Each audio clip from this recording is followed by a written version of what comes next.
Ayo, selamat datang lagi di Say Drakor.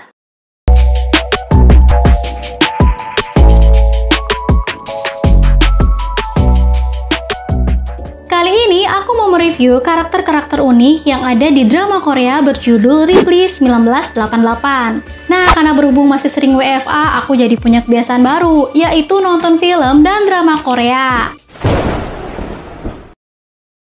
Drama Korea yang terakhir kali aku selesaikan berjudul Ripley 1988. Sebenarnya sih, drakor ini udah tayang di akhir 2015 sampai awal 2016. Tapi yang namanya juga kebiasaan baru, jadi wajar lah ya kalau aku baru nonton sekarang ini. Padahal ini drama keren banget tahu. Kamu jangan merusak konsentrasi aku, Abi. Oh ya, sebelum masuk ke review para tokoh yang unik, aku mau kasih informasi tentang sinopsisnya dulu ya. Supaya teman-teman yang belum pernah nonton drakor ini punya gambaran seperti apa sih serunya cerita di Ripley 1988. Ripley 1988 bergenre drama yang diselipi sisi romansa dan komedi. Disutradarai oleh Shin Won-woo.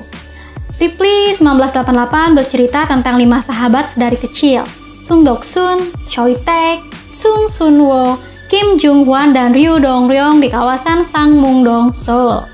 Seperti judul serialnya, kisah ini berlatar pada tahun 1988. Kelima sahabat ini memiliki latar belakang yang berbeda, dengan kisah hidup yang berbeda-beda pula.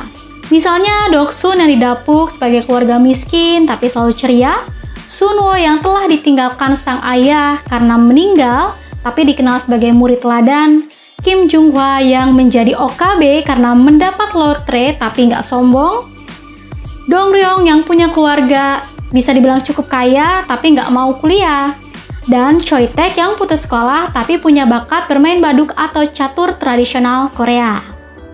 Meski dengan latar belakang yang berbeda, persahabatan mereka terjalin harmonis sejak kecil karena tempat tinggal kelimanya yang bertetangga. Tak hanya mereka, keluarga mereka juga dekat satu sama lainnya. Oleh karena itu, drakor ini lebih banyak diisi oleh permasalahan-permasalahan yang biasa dialami dalam kehidupan bertetangga. Sederhana memang inti ceritanya, tapi justru itu yang menjadikan drakor ini menarik untuk ditonton karena sangat relate dengan kehidupan sehari-hari.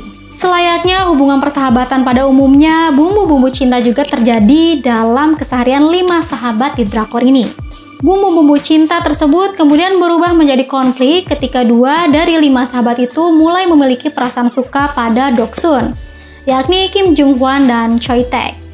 Dengan cara masing-masing, keduanya berusaha menarik hati Dok-sun. Kim Jung-hwa dengan sikap dingin dan kakunya, tapi diam-diam perhatian, sementara Choi Taek justru lebih ekspresif menyatakan perasaannya.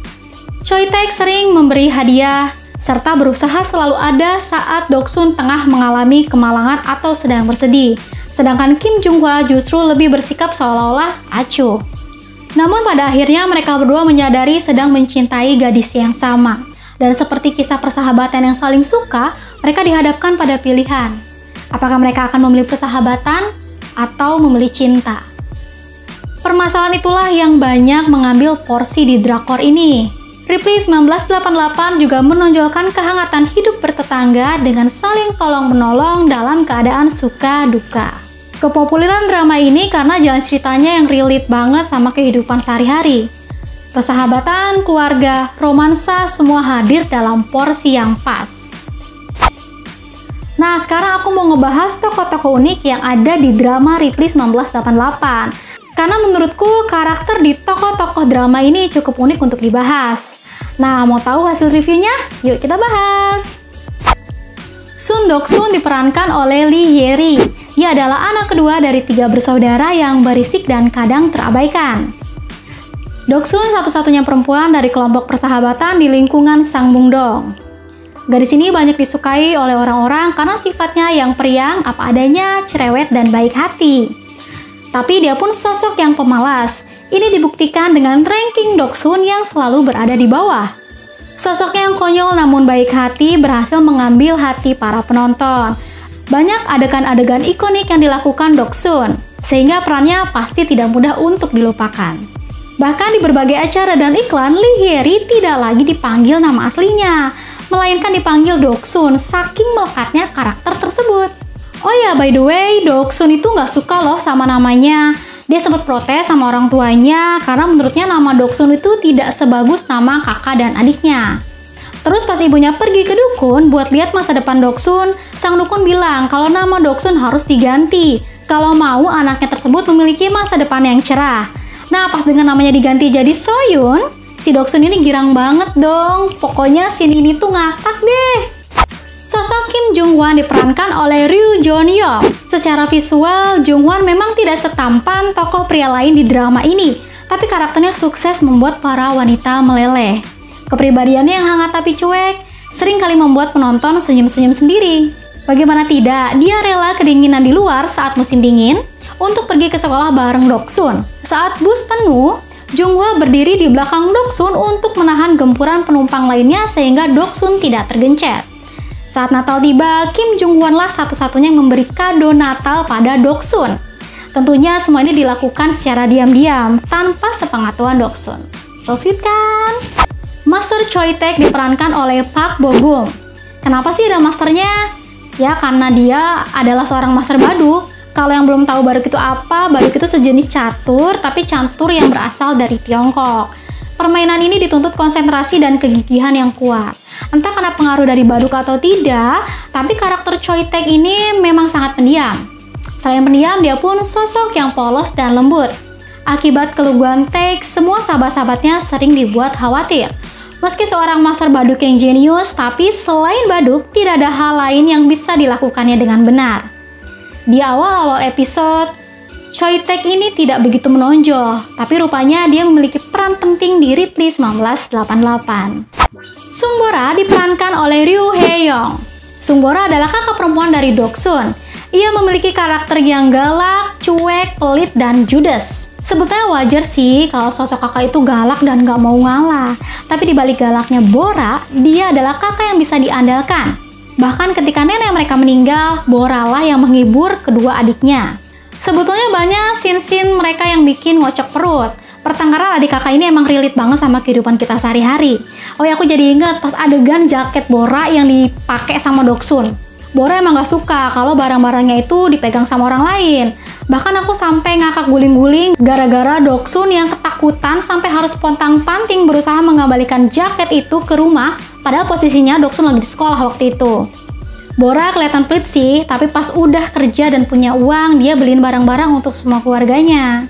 Ya kita positif thinking aja lah ya, kalau kalian punya kakak cewek di rumah dan dia pelit, itu belum tentu mereka pelit. Tapi bisa jadi karena belum punya penghasilan, jadi mereka pelit. Sung Sun Wo, pria tampan ini diperankan oleh Go Pyung Pyo. Dia adalah cinta pertama Doksun. Gimana Doksun gak kelepek-kelepek sama Sun Wo? Wong dia ganteng banget. Selain itu dia juga cowok yang gak neko-neko, pintar dan penyayang keluarga. Di awal episode, sang sutradara menggiring Sun Wo sebagai kandidat pertama suami Doksun. Tapi sebetulnya Doksun ini salah paham sama perilaku Sun Wo. Contohnya kayak waktu Sun Wo mau minjem kamus ke Doksun, padahal kaki Sun Wo lagi pincang. Nah di situ Doksun kegeran. Aslinya Sun Wo tuh pengen ngeliat kakaknya Doksun, Uni Bora. Ya sejak awal Sun Wo emang naksirnya sama Bora, tapi gunain Doksun sebagai tameng biar perasaan sebenarnya gak ketahuan. Tapi itu cerita di awal-awal ya gengs. Selanjutnya perjuangan Sun Wo untuk mendapatkan cinta Uni Bora patut diacungi jempol.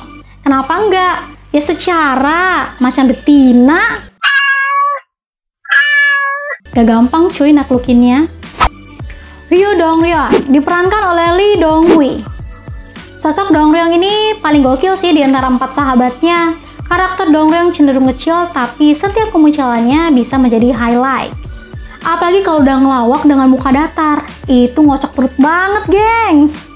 Karakter Dong Ryeon pun lama-kelamaan jadi berkembang, yang terkadang bijak dan bisa memberi nasihat untuk teman-temannya. Di balik sosok yang suka ngelawak, sebenarnya Dong Ryeon ini adalah anak yang kesepian gengs, karena kedua orang tuanya sibuk. Dia hanya diperhatikan oleh uang. Jadi kalau dia nakal itu karena dia mencari kesenangan di luar.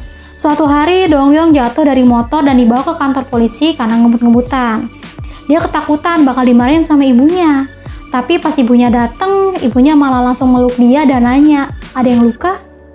Dan keesokannya, Dong Ryeon ditemenin sarapan sama ibunya. Ya sebenarnya hal-hal kecil seperti itu yang dirindukan oleh Dong Ryeon selama ini. Oke, jadi itu review karakter dari kami. Mudah-mudahan kalian suka ya sama hasil reviewnya. Sebetulnya masih banyak karakter-karakter unik di drama Ripley 1988. Nah, menurut kalian, aku perlu nggak buat season 2 untuk membahas karakter-karakter lain yang belum sempat aku bahas sekarang? Jadi kalau ada masukan, kritik, atau komentar, jangan lupa tinggalin di kolom komentar ya. Segitu dulu tayangan dari aku. Jangan lupa nonton terus Say Drakor ya. Sampai jumpa di episode selanjutnya. Bye! Sarangnya.